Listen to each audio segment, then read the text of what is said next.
So, your prediction for the playoffs are Kidderminster Harriers, Buxton, AFC Fylde, Darlington, Radcliffe, and Macclesfield.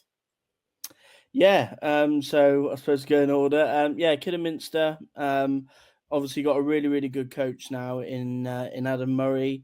Defensively, really added well and retained well from last season. And I think, given what Adam Murray did at Eastbourne, I think we have a rough idea of what he's going to do with this Kidderminster team. The one criticism that I perhaps do have is I don't think they'll score enough goals, and that's why I've not put them to win the league. Obviously, they lost the best player in the league in Ashley Hemmings, who's gone to Dagenham, and I don't feel that they've got enough creativity or goals from open play to go and win that league. Albeit you don't have to score goals to win the league. You don't have to do it with being strong defensively, but I think they'll just fall short. Agreed with AFC Fylde and Buxton. Obviously, if AFC Fylde keep Nick Horton, they'll be in and around it. And I think they've got a really good up and coming manager in Craig Mahon as well.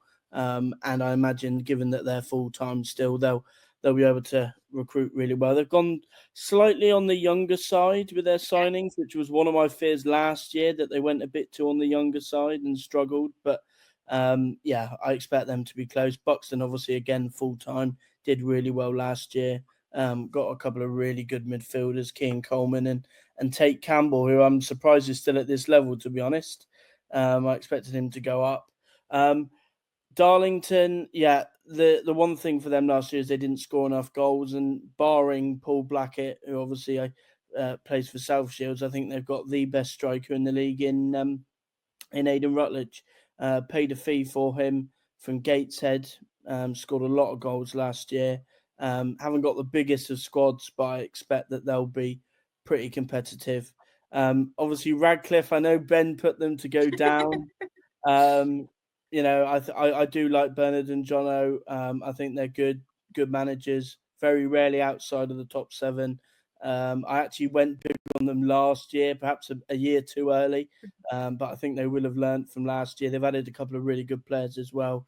Dan Gardner's just got promoted with Oldham to the Football League. He's signed for them. And also John Taylor, who's played hundreds of games in the Football League as well. So I think they'll be good. And then the last one is Macclesfield. Ben mentioned about a team coming up potentially could carry that momentum forward. And even though they've lost Robbie Savage, and even though they've lost probably three of their best players, I still think they'll be there or thereabouts. They've added some really good players this summer.